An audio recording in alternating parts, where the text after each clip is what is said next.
All right, WMC, this is the video to find the winner of the Winner's Choice number 6 with the Jordy cleat, the Cephas helmet, the Dillon helmet, and the Yelich 16 by 20 or 11 by 14. So we'll check the time, July 6th at 10:12 p.m. We're going to go over to the Raz and type live. We have July 6th at 10:12 p.m. There is the list of our 20 entries. We're just going to randomize your names, and then whoever's on top after the final roll is our winner. So we need a dice roll of 5 or higher. There's 10.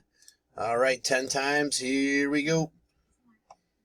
1. Come on.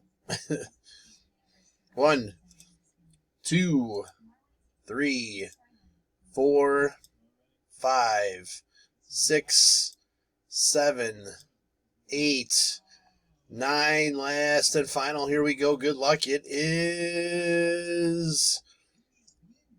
is Robert. Spot 6 is your winner. So, Robert, please message me to make your selection. There is our verification code, our timestamp, once again, July 6th, 10:13 p.m. That's it, guys. Thanks.